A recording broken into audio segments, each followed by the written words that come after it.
Cuando vemos dos puntos en un texto, inmediatamente sabemos que viene algo más. Y eso precisamente es lo que acompañará cada uno de nuestros episodios. Aquí hablaremos de todos esos temas que impactan a las organizaciones desde la mirada de sus protagonistas, empleadores y trabajadores, desde una perspectiva interdisciplinaria que nos permitirá profundizar en diferentes dimensiones que impactan los entornos laborales. Somos Godoy Córdoba, firma colombiana con más de 36 años de experiencia en el sector legal, y te invitamos a que nos acompañes en este episodio de Dos Puntos al Aire, el podcast en el que siempre te contaremos algo más. Bienvenidos. En este episodio nos acompañará como moderadora Ana Cristina Medina, socia de Godoy Córdoba. Ana estudió Derecho y Filosofía, se especializó en Derecho Laboral, ha sido docente de distintas universidades para programas de pregrado y posgrado. Es miembro del International Bar Association y conferencista internacional. También ha sido reconocida por Chambers & Partners, Legal 500, entre otros reconocidos rankings del derecho. El derecho laboral es una de sus pasiones, pero también lo son los temas de bienestar, en los cuales ha estudiado y profundizado, interesada en hábitos saludables alrededor del yoga, meditación, alimentación y evolución de la conciencia, en la búsqueda del bienestar de las distintas dimensiones que integran el ser, las cuales vive y comparte con quienes la rodean. Para todos en Godoy Córdoba, Ana es un gran ejemplo de que podemos asumir con amor y compromiso cualquiera de los roles que nos apasionan en la vida. Ser los mejores padres o madres que nos propongamos ser, líderes que inspiran, coequiperos, co-creadores y todo aquello que nos brinde felicidad sin un molde particular. Mi nombre es Ana Cristina Medina y estoy muy feliz porque hoy me acompaña nada más y nada menos que Laura Camacho. Laura es una persona que hizo una carrera corporativa supremamente exitosa durante 35 años, llegando a ser la presidenta de Google.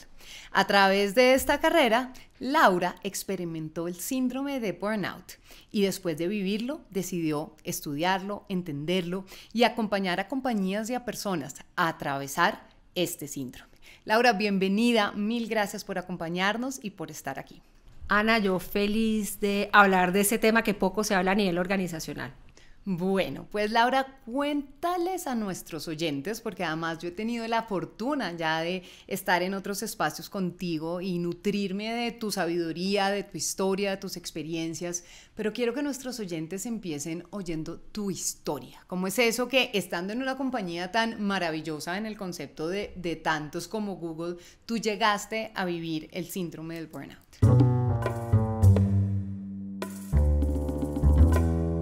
Uno de los aspectos que hacen reconocido a Google como empresa es el hecho de ser un líder indiscutible en cuanto a ambiente laboral se refiere, por su flexibilidad, espacios de trabajo innovadores, programas de bienestar y salud. Pues imagínate que yo comencé trabajando con Google en Colombia, trabajé 5 años y llegó ese gran momento de seguir creciendo en mi carrera y terminé moviéndome a Irlanda con Google. Moví familia, esposo, hijos y nos fuimos a vivir a Irlanda. Sin embargo, no sé si tú has sido alguna vez expatriada, ¿tú has vivido ese proceso de expatriación? Sí, pero no, digamos que más como hija, que como titular. Como dijo, bueno, aquí yo era la titular, ¿no? La titular y arranco con mi familia y empiezo a vivir ese proceso de ser expatriada en una corporación gigantesca. Y me empecé a enfrentar a una cantidad de retos que empezaron a generar en mí estrés de forma crónica. Por ejemplo, todo el proceso de adaptación al país, de entender el país, desde la perspectiva laboral, aunque yo ya venía y conocía la compañía, pues me cambié de área y entonces empecé a manejar un negocio muy distinto al que yo manejaba en Colombia. Y así sucesivamente se fue sumando estrés de no saber navegar pues esa complejidad de manejar un negocio más grande en un país que desconocía, un negocio 24/7 en inglés, y comencé a sufrir de insomnio. Y ahí fue cuando empezó todo este proceso del burnout. Cuando me di cuenta, duré 14 semanas durmiendo en promedio 2 horas diarias. ¡Wow! ¿Y cómo es eso? ¿Qué consecuencias tiene eso? Porque yo creo que muchos dirán, ¿y uno cómo vive durmiendo solo 2 horas diarias? Bueno, la verdad es que uno ni vive en 2 horas diarias. Claro, esto empezó a tener una cantidad de implicaciones en términos de un agotamiento físico, mental y emocional. Una persona que no duerme sencillamente es una persona que no puede funcionar laboralmente, y en la oficina pues yo no me podía concentrar, no me resistía, cualquier problemita lo veía gigante, o sea, un nivel de irritabilidad que tú no te alcanzas a imaginar. Y en todo ese proceso empezó a suceder algo que jamás me había pasado, y es que me empecé a desconectar emocionalmente de lo que era importante para mí. Entonces comencé a, por ejemplo, a dejarle de meter la ficha a todo lo que estaba haciendo, empecé a volverme apática. Yo siempre he sido una persona súper entusiasta que le mete la ficha a todo, y en esta situación era tal el agotamiento que empecé a desconectarme de las cosas importantes de la oficina, me empecé a desconectar de mi familia, de aquellos momentos que para mí eran importantes, y eso tuvo unas consecuencias. Cuando tú te vuelves apático y te distancias, pues empiezas a comprometer muchas cosas, la calidad de tus relaciones, la calidad de tu trabajo, y empiezan unos sentimientos de frustración y de culpa terribles que te llevan básicamente a una parálisis. Y ahí es cuando yo llegué a ese momento de parálisis en el cual no podía ni tomar decisiones ni hacer nada, que entendí que estaba en algo que trascendía simplemente el estar estresada. Algo estaba pasando en mi vida en ese momento. Claro, pero eso yo creo mucho en la frase de nadie puede dar de aquello que no tiene. Y si tú no tenías energía porque no la tenías, no tenías bienestar, no tenías cómo realmente relacionarte con el mundo y con los retos, porque desde dónde lo podías hacer. Y creo que acá hay algo muy importante en tu historia, Laura, que además mil gracias por toda esta apertura, pero vemos de dónde nace, y nace, digamos, que de unos nuevos retos muy grandes al cambiarte de país, al estar expatriado, al estar trabajando en un nuevo idioma, una cultura muy distinta, nuevos equipos, tener que entrar en un equipo en donde seguramente la mayoría de las personas de tu equipo eran de otra cultura. Entonces ahí hay unos retos muy importantes. Y empezamos a ver los síntomas, ¿no? Porque en tu caso entonces tú dices estrés, insomnio, irritabilidad, desconexión emocional, que uno dice pues va generándose la cadena, ¿no? Todo empieza por falta de sueño y ahí empieza uno tras otro. Y llega la parálisis y tú dices, acá hay algo más. ¿Cómo llegas a entender qué era lo que estaba pasando? Bueno, ahí hay una parte de la historia que no te conté, que creo que fue como el detonador mayor en este proceso de acumulación de estrés, y es que recibo una llamada un domingo en la mañana de mi hermana desde Colombia. Me dice, ¿sabes qué? Mi mamá está con cáncer. Mi papá ya había fallecido, yo era muy cercana a mi mamá, y me dijo, además es un cáncer y es un cáncer terminal y no hay nada que hacerle. Y eso generó en mí una angustia tremenda, y yo fui a hablar en la organización, y la organización muy generosamente me dijo, ¿sabe qué, Laura? Haga lo que tenga que hacer. Si usted considera que se tiene que ir para Colombia, váyase para Colombia.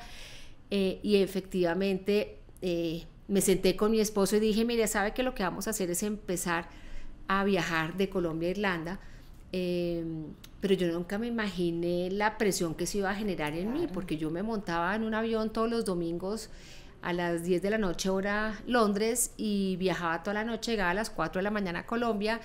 Mi mamá no se había levantado ese momento, yo me conectaba para trabajar y empatar la hora irlandesa para poder tener las tardes con mi mamá, y en ese plan duré 4 meses, y eso realmente me agotó.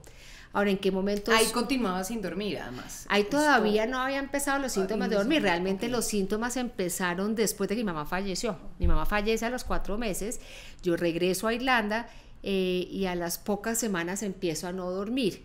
Yo creí que era cansancio, yo creí que era pues un poquito como de estrés post duelo, pero realmente se empezó a convertir en algo crónico, y eso se fue desencadenando. Ahora, ¿en qué momento me di cuenta que algo realmente estaba pasando?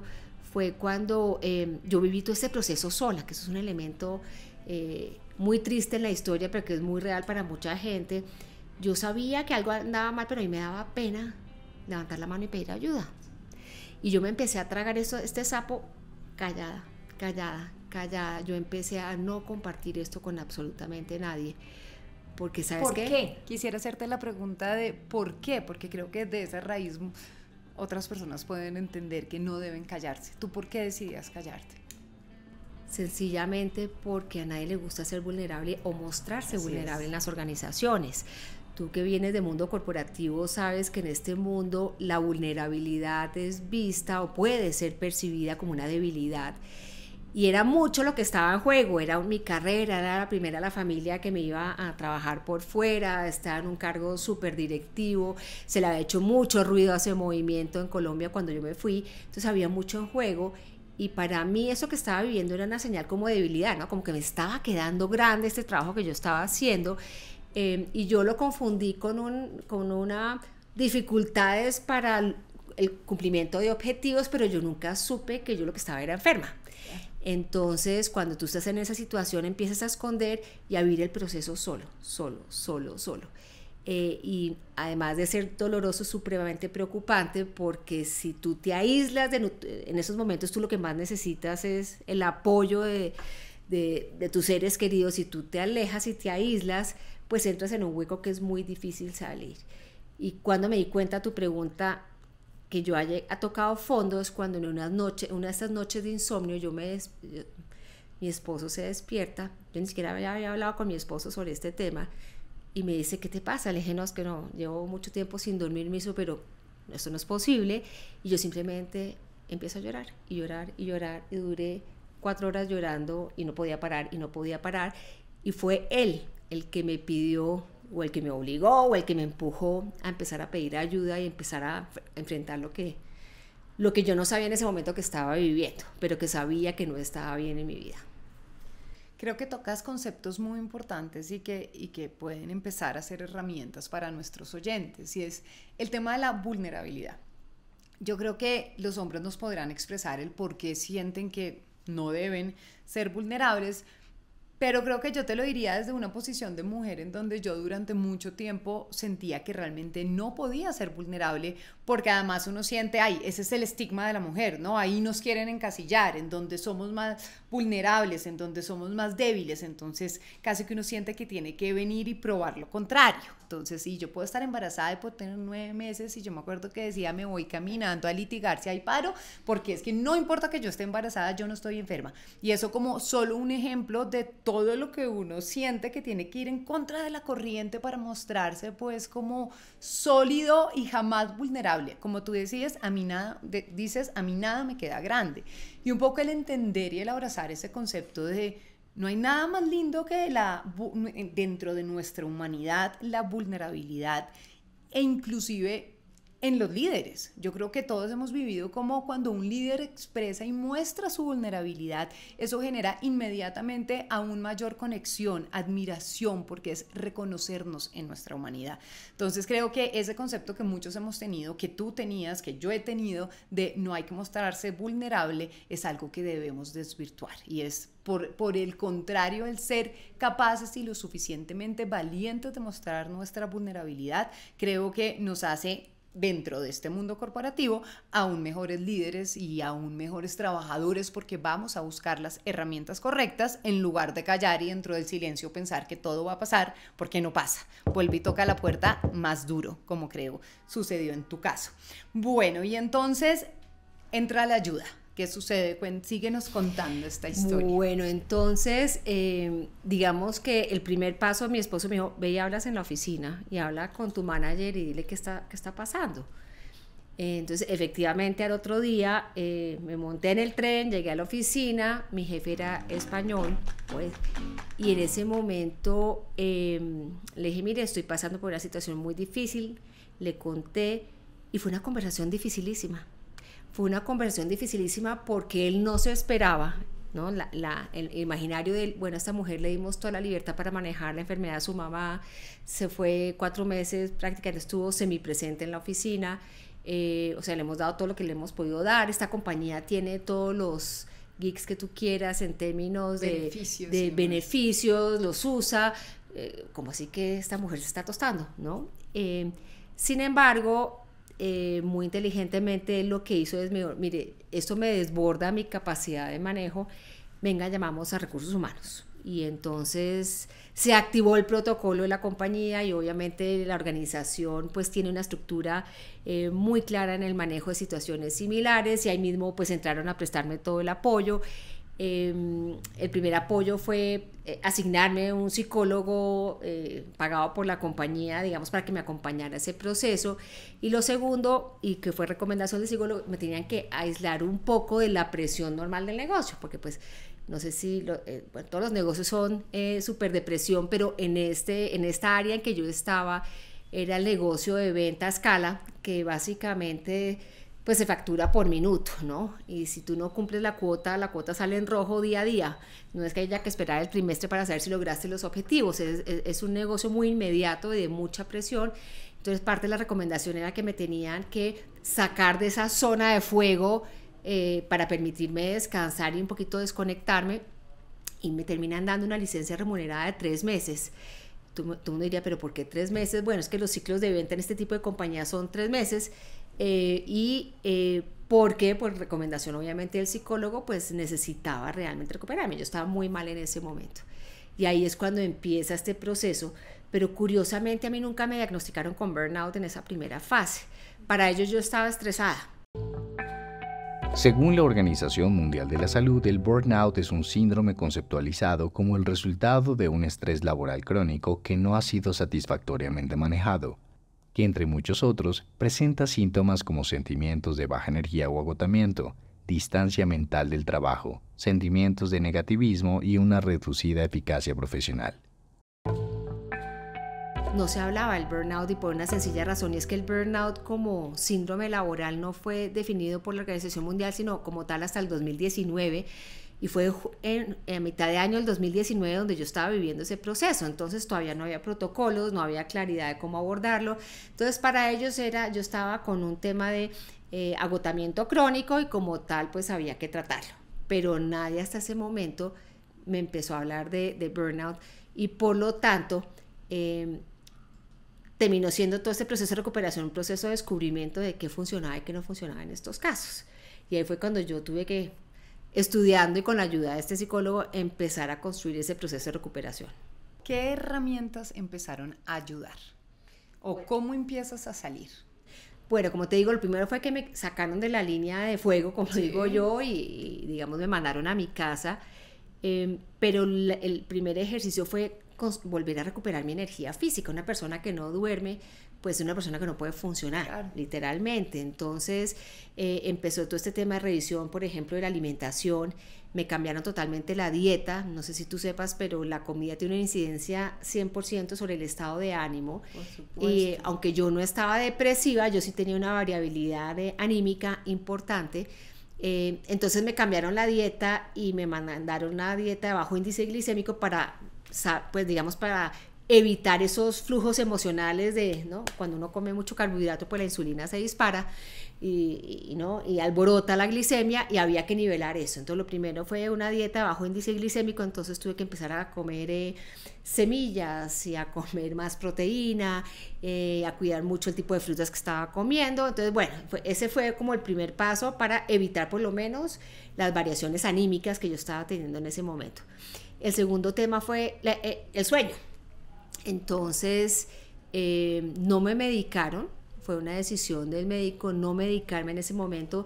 En Irlanda hay una regulación muy severa con todo lo que es alcohol, medicamentos antihistamínicos, todo ese tipo de temas, porque pues en Irlanda tiene un problema de drogadicción y alcoholismo muy alto. Entonces evitan a cualquier cosa que no se pueda volver adicto, y tú sabes que los omníferos pueden generar eso. Entonces me tocó a palo seco, pero básicamente empecé a entender cómo era mi ciclo circadiano, cómo funcionaba yo, empezar a generar hábitos para irme a dormir, empezar a cambiar rutinas, cambiar la alimentación, evitar el café.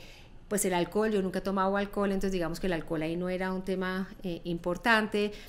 Cambiar la temperatura de mi alcoba, volverla oscura, pero ¿no? Desconectarme 90 minutos antes de irme a dormir. Entonces trabajar mucho en lo que era sueño, para empezar a regular el ciclo de sueño que estaba totalmente patas arriba.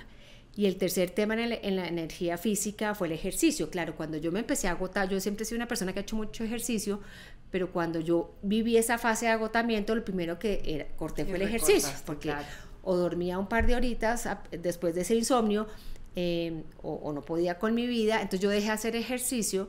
Sin embargo, parte de la recomendación del médico en ese momento era que teníamos que buscar un ejercicio que no me generara más estrés, porque mis niveles de cortisol mi hormona del estrés estaba en los cielos. Entonces me dijo, tenemos que buscar un ejercicio que te dé actividad física, pero que no te estrese. Ahí fue cuando yo descubrí que yo odio los gimnasios, odio que me grite un profesor, odio no, a mí me gusta hacer mi clasecita y mis cosas chiquitas, y empecé a explorar qué me gustaba hacer y encontré en el senderismo pues como la respuesta era la respuesta a lo que yo estaba buscando, y el senderismo pues primero tenía el sitio ideal, ¿no? Irlanda es el país más maravilloso para hacer senderismo. Segundo, era una práctica al aire libre, que era importante respirar aire puro, pero sobre todo empezar a recibir luz del sol. Una de las cosas que encontramos en este proceso que me afectó la parte anímica es que yo venía del trópico y yo llegué a Irlanda en invierno, en un país donde los días de sol son contados con los dedos de la mano, entonces yo necesitaba luz día para también regular mi ciclo de sueño. Y para tener vitamina D, que seguramente la tenías en el piso. No, sí, prácticamente no tenía. Entonces, digamos que esa primera fase, a tu pregunta, fue reconstruir y volver a ganar esa energía física a través de la alimentación, el ejercicio y el sueño, básicamente. Bueno, y me imagino que ahí termina con que a través de todos estos nuevos hábitos, digamos que empiezas a sentir ya tranquilidad y a empezar a sentir que es una etapa superada de alguna manera. No, ahí lo que logré fue abatir el cansancio que tenía crónico, ¿cierto?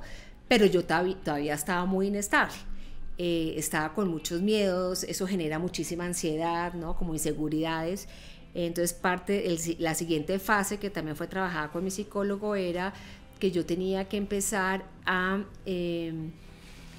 cambiar mi mindset. Claro, cuando uno está en burnout, uno ve todo negro, ve el vaso medio desocupado, todo es un problema, todo es oscuro, y me tenían que sacar de ese oscurismo en que estaba, y hubo dos prácticas que fueron importantísimas y que aún continúo viviendo en mi día a día. Uno fue el tema de la gratitud, porque cuando uno está en esos estados no ve uno posibilidades, ¿no? Todo es malo. El tema de la gratitud con mi diario, entonces me compré un diario de esos de scratching book divinos con stickers y colorcitos y flumasters, y yo todos los días escribía algo por lo que estuviera yo, que tuviera gratitud, ¿cierto? Esto, más allá de la parte bonita que tiene un componente científico, y es que el cerebro no puede pensar en dos cosas a la vez. Si tú empiezas a escribir lo que es positivo, pues no puedes estar pensando en cosas negativas, y eso automáticamente te baja los niveles de ansiedad. Entonces digamos que eso tiene un componente científico, médico, o sea, no solamente chévere, escribamos, demos gracias, sino que cerebralmente, neurológicamente tiene una razón de ser. Y la otra gran herramienta era, claro, yo me había aislado, recuerden que yo me volví apática, me aislé, ¿no? Me volví como un neandertal que no quería que la gente me hablara ni me viera ni nada, siendo yo una persona muy social, y entonces había que buscar una forma natural, sin riesgo, de conectarme otra vez con la gente, sabiendo que yo todavía veía a la gente y me daba como pena verla, porque me sentía todavía mal de que esto me quedó grande, que no fui capaz, y la recomendación fue empezar a hacer servicio social, un voluntariado. Y explorando encontré una gran posibilidad, y era empezar a trabajar con personas mayores, a donar mi tiempo simplemente en los ancianatos, para romper el tema de la soledad de las personas mayores. Y entonces yo iba a un nursing home que quedaba cerca de mi casa todas las semanas. A mí me asignaron un par de residentes que se convirtieron en grandes amigos, y yo simplemente compartíamos de la vida, hablábamos, jugábamos cartas, hay veces solamente nos tomábamos una taza de té, hay veces me tocaba devolverme porque no me querían ver porque estaban muy cansados, pero el simple hecho de empezar a darle a la comunidad, el give back que llaman, empezó a cambiar totalmente la forma en que yo me estaba sintiendo. Y eso ayudó muchísimo a ponerme en un modo mucho más propositivo, ¿no? Cuando empecé a construir relaciones y a tomar perspectiva, ¿no? Cuando uno ve personas más emproblemadas que uno, la vida coge un poquito de perspectiva. Entonces eso me ayudó. Entonces lo que fue el voluntariado y lo que fue la gratitud, y son dos prácticas que hoy en día sigo sigo asumiendo día a día porque creo que deben ser parte de cualquier persona para mantener ese equilibrio emocional. Qué importante. Mira que nosotros acá hemos tenido episodios tocando temáticas muy distintas, pero como todos los caminos conducen a Roma, yo digo que en todos nuestros episodios todas las conversaciones conducen al poder de la gratitud, poder del cual yo estoy completamente convencida e invito mucho pues a mi entorno a realmente ejercitarlo, porque creo que además es inclusive un ejercicio, es algo que tú tienes que ejercitar a tu mente para que recuerde agradecer y no agradecer solo lo bonito que me pasa, que es muy fácil, y que ni siquiera es tan fácil. Además decimos muchas veces gracias, pero ya es un automático, pero la gratitud no la sentimos y ahí no hay poder, toca realmente incorporar ese sentimiento de gratitud, pero nos cuesta mucho agradecer las experiencias que de pronto no son tan lindas y dentro de las cuales usualmente vienen los mejores regalos, digo yo, porque vienen los reales aprendizajes de la vida. Entonces no solamente además lo que nos cuentas de lo científico de cómo funciona el cerebro, sino que además, como sabes, pues se ha estudiado mucho la vibración de las emociones, porque pues somos energía y en esa medida la vibración de cada emoción pues va a tener un impacto en mi bienestar. Y la emoción que tiene mayor vibración ni siquiera es el amor, que uno pensaría, es la gratitud. Porque el amor normal puede ser amor con dolor, amor sin dolor, amor lindo. Sí. Todos hemos tenido una historia de amor de pronto no, que pueda tener otros niveles de vibración, pero la gratitud sí es algo muy puro. Entonces creo que sin duda esa es una herramienta y otra de las cosas que nos va quedando acá como mensaje hacia nuestros oyentes y es realmente para todo lo que uno pueda necesitar en la vida, el poder de la gratitud va a estar presente. Esto es como cuando los abuelos de antes decían la cremita que funcionaba para absolutamente cualquier mal, o en las películas hay por ahí una que decía el Windex. Windex es un limpiador de vidrio y superficies duras fabricado desde 1933. Por su versatilidad como producto de limpieza, su nombre ha sido comúnmente utilizado como expresión para referirse a algo que funciona para todo. Yo digo, la gratitud es el Windex, es aquello que todo lo que yo necesite, si quiero vibrar más alto, si quiero atraer cosas positivas o si quiero poder sobrepasar ciertos retos, el poder de la gratitud me va a ayudar. Pero con lo que vienes diciendo, creo que podemos empezar a concluir y a tomar esta historia tan importante y que sé que tú hoy en día pues la ves como dentro de lo duro, como un regalo que te trajo pues todo este aprendizaje, que empecemos entre las dos a llegar a ciertas conclusiones y por supuesto tú además desde todos los estudios que hiciste posteriormente y que haces hoy en día al acompañar empresas, de qué puede ver uno de esta historia. Porque yo lo que veo un poco es, fíjate que estabas, y por eso para mí esta historia es tan potente, porque estabas en un lugar en donde tenían herramientas que yo creo que ningún otro lugar las tiene. Que te den un psicólogo, que te puedan dar un leave de 3 meses, que tengan todos esos beneficios que tú mencionabas. Y aún así en un entorno laboral tan, digamos que uno diría, soñado, pues se lo experimentaste. Y ahí es donde alguna vez hablábamos de esa triangulación en donde a veces los trabajadores pensamos, no, si yo llego a burnout o a estrés laboral, pues esto es responsabilidad del empleador que está haciendo algo mal. Y no necesariamente, y acá hay un caso que creo no lo demuestra y ya te paso la palabra para que tú misma desde tu historia desarrolles un poquito eso. Lo otro que siento es que es tan importante el mensaje o como yo le digo, el cuento que nos contamos a nosotros mismos. Tú decías, me mandaron a ejercitar la gratitud porque de pronto ya estaba viendo todo muy negro. Claro, eso también venía por falta de sueño y otras tantas cosas.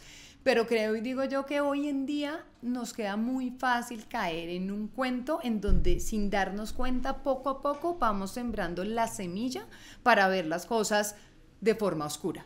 Y yo tengo una teoría que tú me podrás refutar, por favor, si así lo ves necesario. Y es, a veces inclusive esa semilla viene de algo muy poderoso y es de la necesidad de empatizar con nuestro entorno.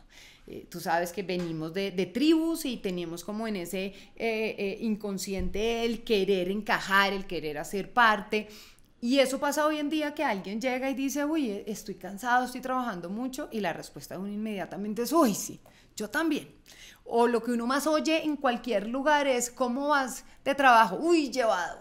Es muy, muy raro que uno diga, no, sabe que es súper relajado, tranquilo, tengo tiempo, siendo que ese es el sueño y la aspiración de todos y especialmente de las nuevas generaciones. Pero a ellas mismas, independientemente del nivel de carga, normalmente la respuesta es estoy llevado. Y en seguir diciendo y repitiéndose ese discurso y seguir empatizando con la queja, pues nosotros vamos sembrando semillas que nuestro cuerpo no entiende como simplemente un acto de empatía, sino que va empezando a prender alarmas y a decir, no, ¿cómo así? Por un lado me dice que quiere tener tiempo para hacer cupcakes, ir al gimnasio y tener todo el tiempo libre, pero por el otro lado lo que está diciendo es que está llevada, que quejándose del jefe, del cliente, del de al lado, del de arriba, y eso empieza a sembrar esas semillas sin que uno se dé cuenta de empezar a contarnos el cuento negativo y con una sombra.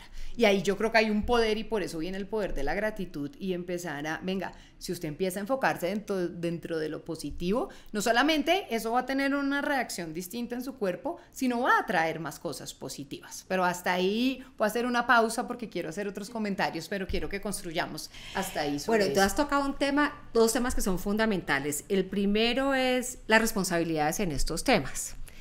Si bien es cierto, la descripción en español del burnout, de síndrome de agotamiento laboral, lo que yo he estudiado, lo que he aprendido en todo este proceso, es que si bien el entorno laboral puede generar algunos de los detonadores de estrés crónico, hay 2 componentes o 3 componentes más que te pueden detonar. El primero tiene que ver con el entorno, entonces las personas que viven en condiciones de vulnerabilidad física, la situación del país para algunos, una situación financiera, un duelo, una enfermedad en casa, que son cosas que tú no puedes controlar, eso te puede generar estrés crónico. Pero hay otro tema que es el tipo de personalidad. Entonces está comprobado científicamente que las personas que somos personalidad tipo A, o sea, personas orientadas a objetivo, ambiciosas, psicorrígidas, del deber ser, somos personas más susceptibles. Pero hay un cuarto componente aquí que es fundamental, es el tema del autocuidado, y ese tema... Que era el tema, mi tercer tema que voy a tocar. Que ese tema ahorita se junta con lo que tú hablabas ahorita de... oiga, es que nosotros nos vamos metiendo la semillita y es muy fácil en estos procesos asumir el rol de víctima, sí, y tercerizar la responsabilidad. Y si me preguntan a mí, ¿usted cómo se tuesta en una compañía como esas? Es que el problema no fue la compañía. De hecho, yo ya llevaba 4 o 5 años trabajando en esa compañía. O sea, a mí no me cambiaron nada la forma de hacer el negocio en esa compañía. Yo fui la que no puse límites, yo fui la que asumí todas esas responsabilidades, y yo fui la que no me cuidé. Yo fui la que no pedí ayuda. Entonces, si queremos abordar esto, hay que abordarlo de forma holística, donde sí podemos identificar cuáles detonadores hay en el entorno laboral e intervenirlos. Los temas de personalidad se puede trabajar a través de coaching, pero el tema de autogestión y autocuidado es algo que solamente podemos hacer nosotros. Y nos has tocado un tema que también viene paralelo, es de esa posición de victimismo, que es el tema del ego. Aquí el ego juega, ustedes no se imaginan. Muchas de las cosas que uno hace es porque uno no se quiere comer el ego que uno tiene. Claro. Imagínate lo que significa para una persona como yo haber hecho esa carrera y estar como en el curubito de mi carrera profesional y tener que asumir que la dinámica no me estaba funcionando. Ahí, más allá de miedo, había un tema de egos. Y yo creo que el ego lleva a no quererse mostrar vulnerable, y es cuando se desencadena absolutamente todo.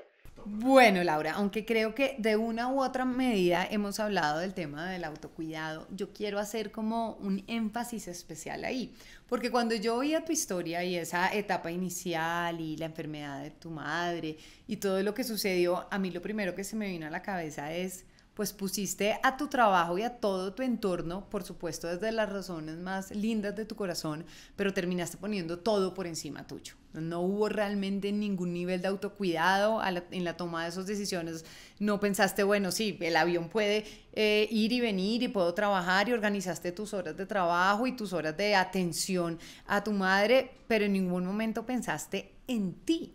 Y creo que eso es algo que sucede mucho y nos sucede en el día a día, y es que pensamos en todo lo que necesitan aquellos que están en nuestro entorno, los que tenemos hijos, en los hijos, en el esposo, en el novio, que creo que en las relaciones de pareja pasa mucho, que se le da un puesto y un lugar muy importante a esa pareja, principalmente además cuando se está empezando y están en esa etapa de enamoramiento, en absolutamente todo, hoy en día en las mascotas y por supuesto el trabajo, y pues resulta que llega un día en que empiezan las alarmas a sonar. Y yo he dicho algo, inclusive en otras ocasiones, y es, para mí, en cuanto por supuesto el síndrome de burnout lo estamos estudiando desde el entorno laboral, realmente eso es algo que nos puede pasar en cualquiera de nuestros roles. Uno como madre puede llegar a sentir el síndrome de burnout, el sentir estoy realmente agotada y empezando a ver todo negativo. Entonces, ahí creo que hay un tema muy importante del autocuidado. Nuevamente volvemos al tema de si yo quiero dar y quiero precisamente entregarle a mi entorno, entregarle a mi trabajo, ser mi mejor versión posible, soy una convencida de que eso solamente se podrá dar desde mi bienestar. Entonces es como al revés, porque nos enseñaron a hacerlo al revés. Nos enseñaron que eso de amor propio suena como a egoísmo, como cómo es posible que usted está pensando tanto en usted, cómo es posible que usted no vaya todos los días a la clínica tantas horas, no sea egoísta, todo lo que le ha dado X o Y persona. ¿Cómo es posible que usted no esté presente en estas reuniones, estén todas? Y siempre y todavía tenemos esa presión de nuestro entorno de lo que estamos llamados a darle a los demás. Y si no lo hacemos, entonces es el mensaje de egoísta. Y hoy en día yo creo que cuando uno oye la palabra egoísmo hay que saberla oír, porque puede ser que no se haya desarrollado el concepto de que el mayor egoísmo es con uno, es yo te quiero dar lo que pueda darte, pero nuevamente desde mi bienestar. Y ahí en tu historia yo lo veo muy claro, y es como a todos nos ha pasado, creo que esa parte, en esa etapa se te olvidó. ¿Qué piensas un poquito de ese acercamiento? Mira, totalmente de acuerdo. Yo creo que nosotros, y eso es muy de la cultura occidental, nosotros fuimos criados en el deber ser, ¿no? Entonces hay que ser buena mamá, hay que ser buena hija, hay que ser buena esposa, hay que ser buena profesional, pero nunca hay que ser buena con nosotros mismos. Eso nunca estaba en la ecuación. Y cuando yo miro hacia atrás, y por eso digo que el tema mío fue muy detonado por la falta del autocuidado, a mí nadie me pidió que me montara en un avión todas las semanas, ni que empezara a trabajar a las 3 de la mañana. A mí la compañía no me pidió esto. Yo decidí hacer esto. Y yo decidí, ¿por qué? Porque no me quería mostrar débil, porque quería cumplir, y nunca me prioricé, y por eso terminé enfermándome. Entonces yo estoy totalmente de acuerdo que si queremos empezar a construir este balance, pues tenemos que empezar a trabajar en nosotros mismos, ¿cierto? Porque nosotros nos ponemos como última prioridad dentro de la escala, y cuando hacemos eso es cuando se detona lo que se tiene que detonar. Yo me acuerdo que yo decía, alguien me dijo, oiga, ¿usted por qué, si quería estar con su mamá, por qué no se fue y se quedó 3 meses en Colombia? La compañía se lo permitía, pero yo pensaba, ¿pero cómo voy a dejar a mi esposo con 2 hijos en el otro lado? Pues claro que hubieran podido sobrevivir, y ya mis hijos eran adolescentes entrando a la adultez, no hubiera pasado nada, pero ahí yo salía al rol mío de mamá de cómo voy a dejarlos abandonados durante todo ese tiempo. Con el tema de mi mamá, pues obviamente era distinto, porque había una realidad, y es que mi mamá estaba con los días contados, entonces eso ni se discutía.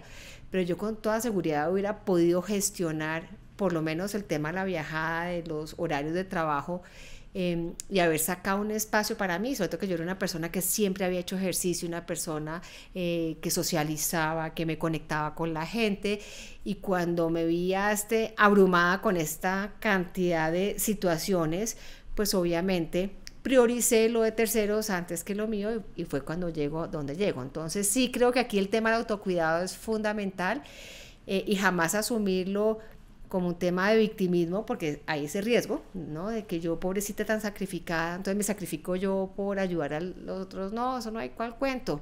Aquí las víctimas no existen. El victimismo aquí es una excusa para no hacerse cargo, y yo creo que yo no me hice cargo de mi salud en esos tiempos, en esas semanas. De acuerdo, y creo que ahí es importante también uno entender bien qué significa ese autocuidado, cómo se puede expresar, que yo lo ato mucho con que al final es amor propio, es recordarnos, el darnos ese amor propio, pero el recordar también encontrar los canales adecuados. Yo digo, mire, el tema no es que está en que usted trabaje mucho, es que no, si trabaja mucho, entonces no tengo autocuidado, no tengo amor propio, y entonces uno ve nuevas generaciones que a veces dicen, yo sueño con llegar y lograr y ser presidente de la compañía y demás, pero yo más o menos quiero trabajar 3 horas al día, estoy hablando de extremos, pero es un decir, porque yo quiero tener autocuidado. Yo digo, si mi sueño es llegar a esos roles, pues probablemente además voy a disfrutar más el camino y el llegar allá si lo hago a través de esforzarme, de ciertos sacrificios, de ciertos compromisos, digamos que en decisiones, digamos que acuerdos conmigo mismo, pero no porque haga eso y porque trabaje mucho tengo que dejar de cuidarme, y es encontrar las fórmulas de cada quien y que a cada quien le funcionen. No es que porque si yo tengo autocuidado, entonces yo tengo que dormir 9 horas en la noche o 10 horas y además tengo que tener 2 horas para ver Netflix y además tengo que tener, porque eso es el concepto al que podemos para algunos, sí. Llegar para algunos. Entonces es tema de empezar con el autocuidado. ¿Qué mensaje se está dando? Autocuidado, ¿cómo se está rodeando? ¿Qué está permitiendo que entre en su cerebro? ¿Qué información está? A mí el tema de la alimentación que ahorita decías es un tema que me apasiona y que seguro haremos un episodio del podcast también relativo a esto, porque creo que la alimentación impacta nuestro trabajo, nuestra salud mental y bueno, la salud en general. Entonces, ¿cómo me estoy alimentando? Y no solamente frente a la comida, sino frente a toda la información que consumo. Eso es amor propio, el cuidar la información que consumo. ¿Cómo me expreso hacia mí misma? ¿Qué palabras utilizo cuando hablo de mí misma?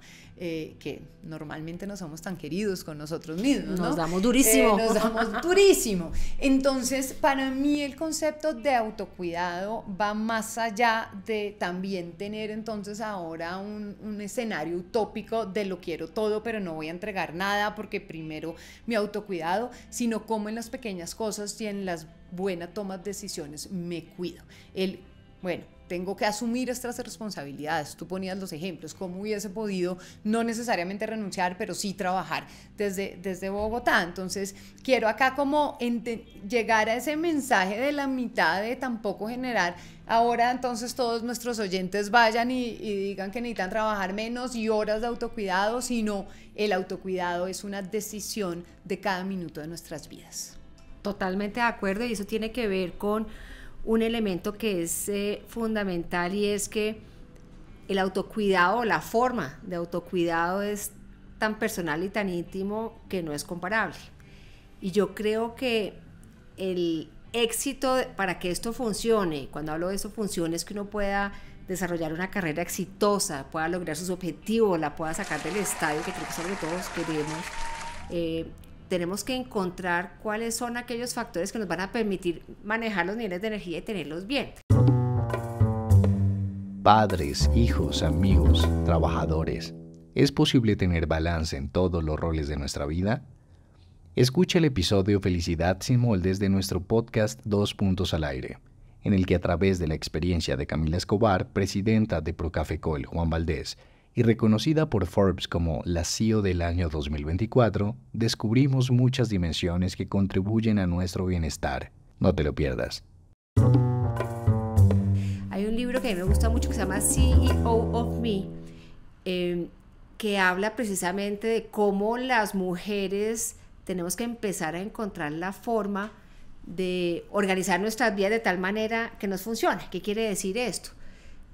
Para algunas son, en el caso mío, yo soy de mañana, yo soy muy productiva en las mañanas, pero yo a las 6 de la tarde soy un ente, a mí no me pidan que piense después de las 6 de la tarde, pero para otras personas hace más sentido ponerse a trabajar a las 9 de la noche.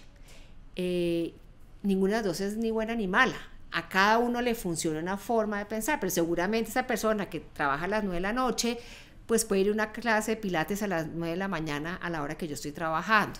No importa cuál es la decisión, tú tienes que diseñar un modelo de vida que te permita gestionar todos tus frentes adecuadamente, no soltar las responsabilidades. Y en esto, como dices tú, no se llama utopías de ahora creer que vamos a lograr los objetivos sin esfuerzo, no. Se trata aquí de tener el balance y la energía para poder gestionar todo lo que tenemos que gestionar, pero hay que buscar un modelo de dinámica de vida que le haga sentido a cada uno y a cada dinámica de las familias de uno, ¿no? Porque aquí también pues viene el entorno familiar de uno, tiene que hacerle sentido. Entonces yo, por ejemplo, dentro de las prácticas que ya después empecé a implementar, entendí que para mí las mañanas son supremamente importantes, sobre todo las primeras horas de la mañana, y yo decidí que entre 6 de la mañana y 8 es mi hora, punto. No acepto desayunos de trabajo, no acepto interrupciones, es la hora en que yo voy a hacer ejercicio, o si me quiero ver con mis amigas, pues el desayuno es con mis amigas a esa hora. O sea, saco las cosas importantes que son para mí en esa franja de 6 a 8 de la mañana. Ya las otras horas de día manejo la agenda como sea, pero yo aprendí que esas son un par de horas que son sagradas y que las hago valer y las hago respetar. Para otras personas será otro tipo de intervención, para mí es esa. Para mí otra es que en las vacaciones nadie me interrumpe, yo ni siquiera llevo laptop para las vacaciones, punto. ¿Por qué? Porque las vacaciones son vacaciones y cuando la gente me reporta a mí, espero que no estén trabajando cuando están de vacaciones. Entonces son establecer esas reglas de juego que te permiten a ti gestionar todos los frentes sin bajar el entregable, como digo yo. O sea, yo no pretendo con esto que las compañías bajen sus niveles de exigencia, ni mucho menos. Vivimos en un mundo súper competitivo, con metas súper agresivas, y eso no va a cambiar. Lo que tenemos que enseñar a la gente es a gestionar eso de tal manera que pueden balancear unas cosas con otras y sacarla del estadio. Creo que lo que tú dices es de altísima relevancia, porque para mí, y lo que yo haría, digamos que como una cadena que se va generando, es: necesitamos autocuidado. El autocuidado viene del amor propio. Uno no ama a quien no conoce. Entonces tenemos que conocernos y observarnos y saber qué funciona para nosotros. Porque creo que de lo contrario, si nosotros no sabemos qué funciona para seguir y estar generando nuestras dinámicas, nuestras rutinas, nuestros hábitos, lo que puede suceder es que de una u otra forma va a haber frustración. Entonces yo quiero cuidarme y quiero ser una mamá presente, entonces de pronto renuncio a mis sueños laborales porque es que no puedo cuidarme y no puedo darme tiempo a mí misma y estar con mis hijos si no renuncio. Cosa que puede funcionar perfectamente en muchas madres, pero porque sea desde su elección.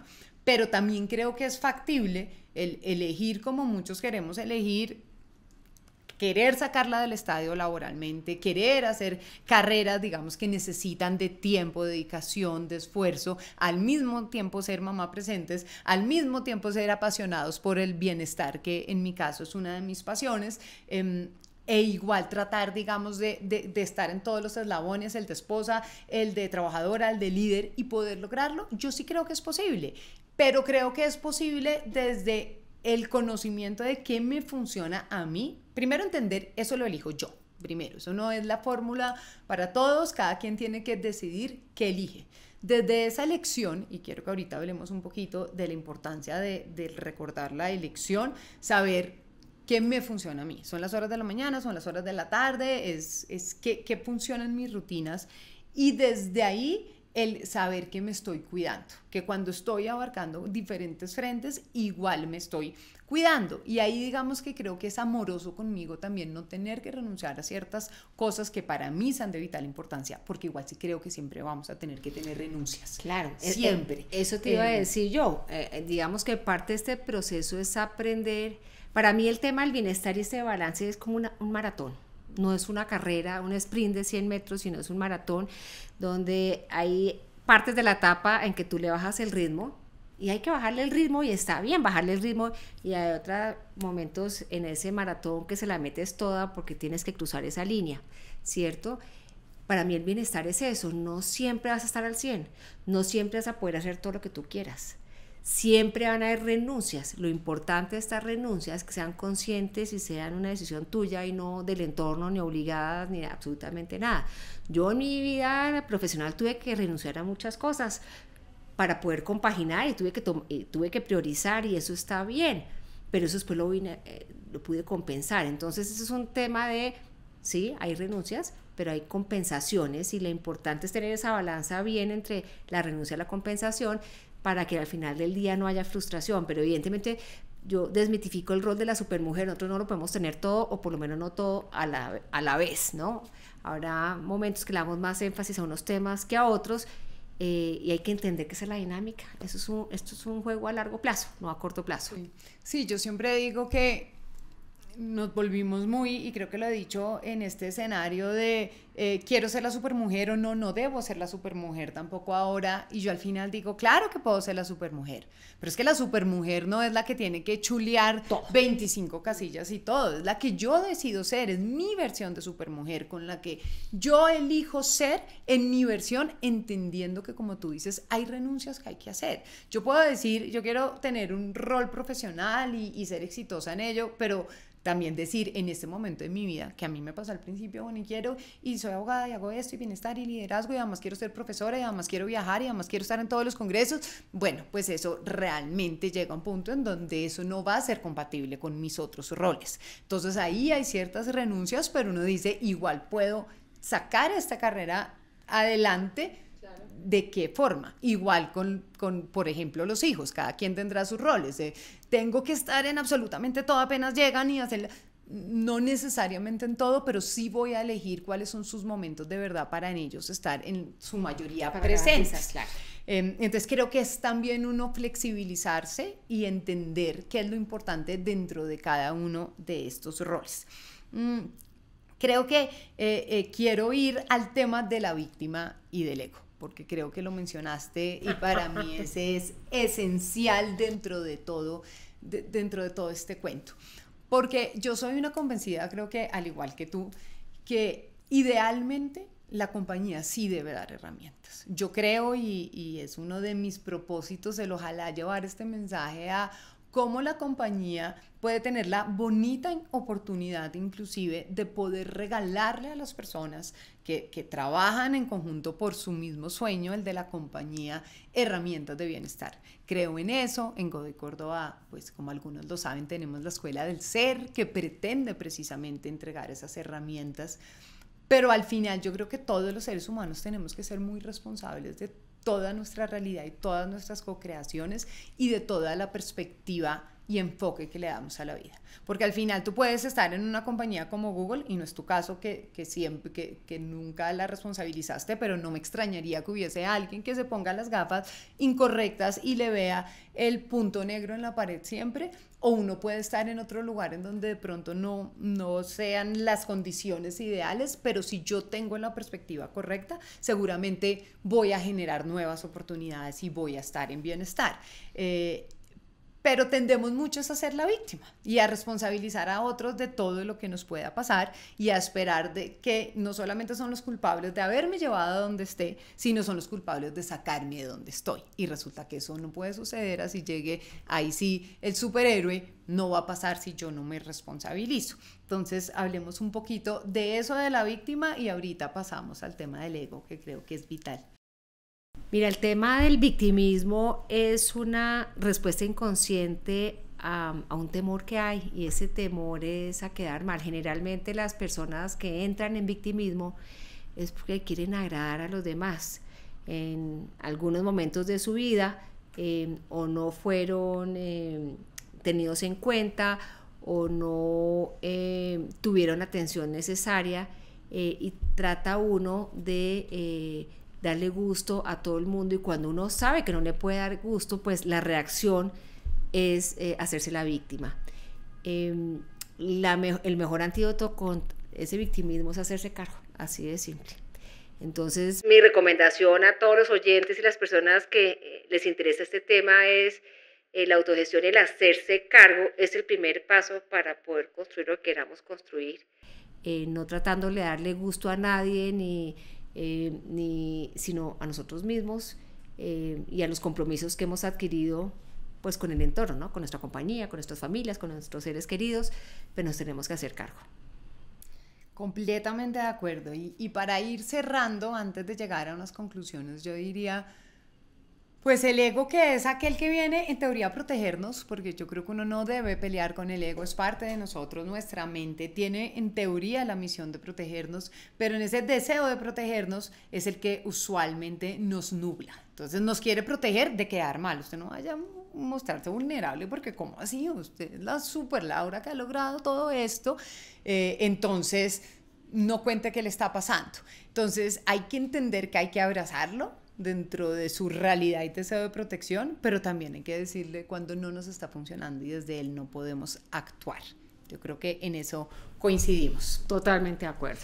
Bueno, entonces cerrando, creo que acá tenemos conclusiones muy valiosas y es el saber que normalmente llegamos a estos desequilibrios, desbalances, porque hay algo que nosotros no estamos haciendo adecuadamente con nosotros mismos. Esto no pretende quitar realidades de un entorno que ni muchísimo menos pretendo desconocer, pero sí creo en el poder y el superpoder que tiene cada ser humano de autogestionarse, de autocuidarse y así poder, digamos que sortear distintos retos e inclusive crear realidades distintas. Y creo que pues eso es algo muy valioso que tú nos has traído desde tu historia.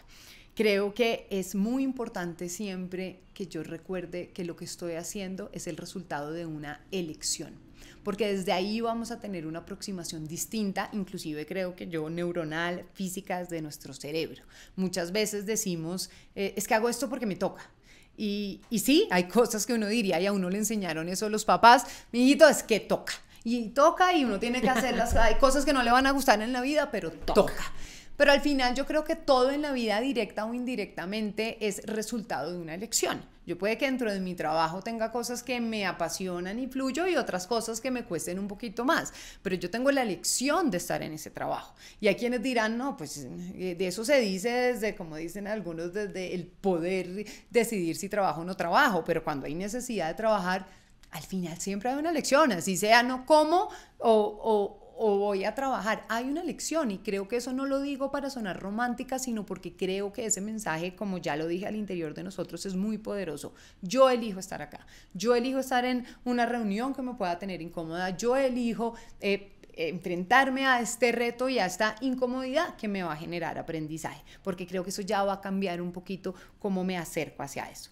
Creo que es muy importante cuidar la información que consumimos, el alimento real y la información que consumimos, cómo nos hablamos y qué aportamos hacia nuestro entorno. ¿Sumamos hacia lo negativo o vamos a sumar hacia lo positivo? Porque creo que además ahí vamos a ir en contravía un poco de esas semillas que pueden ir generando ese agotamiento extremo. Porque además creo que acá hay una cosa importante y es, por supuesto que hay temas que físicamente son desgastantes, que son retadores, pero si yo además de estar desgastándome físicamente porque me tocó un día de muchas reuniones, de retos profesionales, me estoy diciendo, ay no, qué pereza y me tocó esto y pobrecita yo, y es que porque trabajo tanto y es que porque, pues voy a tener una fuga energética que llaman mucho mayor y de mucho mayor impacto que inclusive la actividad profesional que tuve. Pero lo más importante es que quiero que tú termines diciéndonos cuál es el mejor consejo que tú podrías dar para, uno, prevenir y dos, si ya lo estamos experimentando, cómo tratar, porque creo que además hay otra cosa que hablamos y es muy importante y es no temer a ser vulnerables. Pero bueno, te doy la palabra para cerrar. Mira, yo creo que hay un tema que no hablamos que es importante en este cierre y es que en las circunstancias hay muchas que nosotros no podemos controlar y nos toca. Y eso sí lo sabemos, pero nosotros puede que no controlemos lo que nos sucede, pero uno sí tiene una gran capacidad y ahí viene el tema de la decisión tuya, que yo sí puedo decidir cómo reacciono y cómo matizo y cómo me preparo y cómo abordo la dificultad o la situación que estoy viviendo. Entonces puede que yo no controle todo y muchas cosas me toquen, pero yo tengo el poder y la decisión de cómo reacciono y ahí yo creo que está el poder de prevenir todo esto que nos sucede. Focalicémonos en aquello que podemos controlar, focalicémonos en aquello que podemos tener una incidencia y sobre el resto tengamos la certeza que tenemos el control es cómo vamos a reaccionar. Ante una situación de mucho estrés laboral, el autocuidado. A una situación difícil emocional, ¿cómo reacciono yo a esa situación emocional? Entonces la capacidad que yo tenga de controlar la reacción es lo que seguramente nos va a permitir bajar. Y a todos estos, en conclusión, hay un tema importante en esto y es entendamos y abracemos la vulnerabilidad. Y aquí yo los invito a leer y a oír todo lo que hace Brené Brown alrededor del tema de la vulnerabilidad.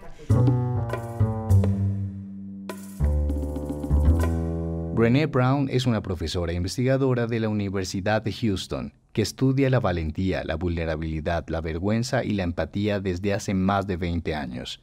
También es responsable de 5 superventas del New York Times, y la charla TED que impartió en Houston en el 2010 acumula 38 millones de reproducciones. Asimismo, protagoniza el especial de Netflix The Call to Courage, el llamado al coraje.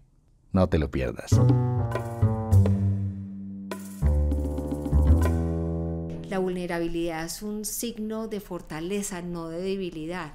Si nosotros nos mostramos vulnerables, aprendemos a abrazar esa vulnerabilidad y a celebrarla, con toda seguridad vamos a poder construir entornos tanto laborales como personales mucho más seguros, donde está bien levantar la mano, está bien no estar bien. Y creo que eso puede marcar la diferencia entre entornos complejos y entornos equilibrados, ¿no? Celebrar esa vulnerabilidad y abrazarla con todo el cariño que se merece.